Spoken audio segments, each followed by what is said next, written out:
Kim Pao, may malaking pasabog nga ba ngayong 2026? Kimi, hindi pa nga ba handang magbuntis?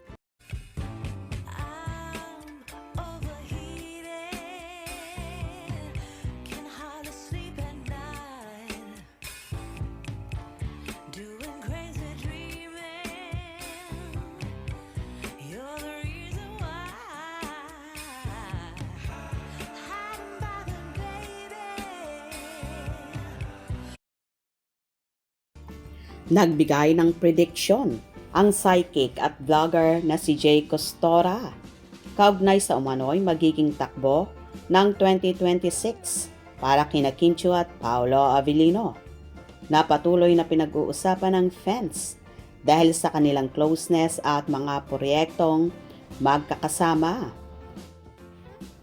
Sa isang vlog interview, sinabi ni Jay na mas pinipili umano ni Paolo ang pribadong buhay, kaya hindi ito showy pagdating sa personal na usapin. Dahil dito, posible raw na bigla na lamang may ikagulat ang publiko tungkol sa kanila ngayong 2026. Si Paolo kasi, hindi siya showy. Mas gusto niya ng private. So baka bigla na lang siyang magpapasabog ngayong 2026. Pahayag ni Jay. Pagdating naman kay Kim, sinabi ng psychic na mas nakatuon muna ang actress sa kanyang career at wala pa sa isip nito ang pagsisettle down. Dagdag pa niya, wala rin daw siyang nakikitang pagbubuntis para kay Kim sa darating na taon.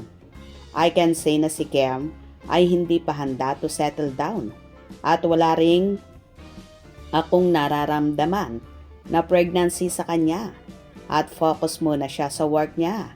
Ayon kay Jay, nabanggit din niya ang tungkol sa personal na pinagdadaanan ni Kim kaugnay ng issue sa pamilya na ayon sa kanya ay nakakalungkot at sana'y maayos pa sa hinaharap dahil alam umano ng lahat kung gaano ito pinaghirapan ng actress. Well, kung ano man ang magiging pasabog ng Kim Pao ngayong 2026, so excited na kanilang fanay. Malay natin, may proposal ng magaganap. At kung hindi pa man handang magbuntis si Kim Maymay, okay lang yon. Basta ang importante, happy sila ni Paolo at ini-enjoy muna nila ang kanilang relasyon at pagsasama. Abang-abang tayo, malay naman natin, 2 years from now, may kasalan ng magaganap sa Kim Pao at aayusin lang nilang dalawa ang kanilang mga commitments or tatapusin muna ang mga proyekto bago bumuo ng sariling pamilya. Ano sa palagay nyo? Happy ba kayo doon? Hope you enjoyed.